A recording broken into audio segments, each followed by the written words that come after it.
The sprawling Kampala district lies on 17,630 hectares of land. About 45% of this is private Milo, while 27% is controlled by the Buganda Kingdom. Another 30% is under the control of Kampala District Land Board, and the rest is overseen by Kampala City Council Authority. As land continues to be parcelled for development, the question of who has jurisdiction over land has spilled into the supremacy fights amongst these bodies. This has been marked with the disappearance of land titles, outright fraud and graft, where some officials have taken advantage of this crisis to rake in billions of shillings through shady deals.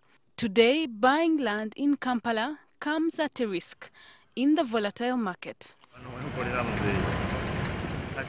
Yusuf Nsibambi, who has been at the helm of the Kampala District Land Board for 4 years, says he's relieved to retire from the position. He spoke out about the rivalry amongst these bodies and the genesis of missing land titles. Right now, of the 83 schools that we manage as KCCA, we do not have land titles for almost all of them. You're blaming, first of all, KCC or KCCA now, and then Ugandan Commission, because they're the ones who are vested with a mandate to ascertain which land belongs to which institution.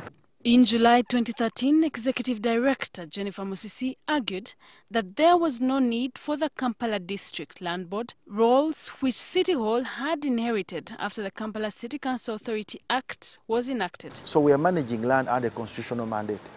If KCCA wishes to manage land, then they have to amend the constitution. Last year, Justice Solomi Bosa of the Land Division of the High Court held that, and I quote, the Kampala District Land Board is supposed to act independently of any institution, including KCCA. It is clear that the KCCA Act must be read subject to all constitutional provisions, as the Constitution is the supreme law of Uganda.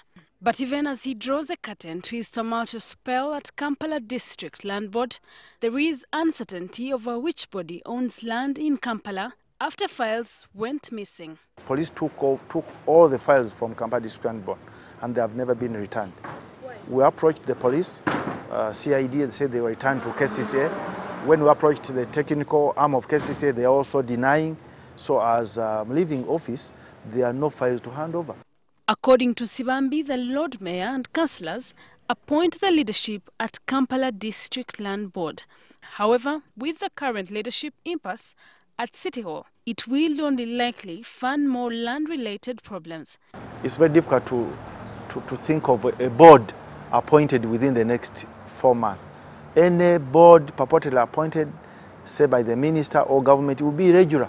So any titles issued will be fake titles. The outgoing chairman also spoke out about the recent evictions, saying there is selective justice targeting the underclass.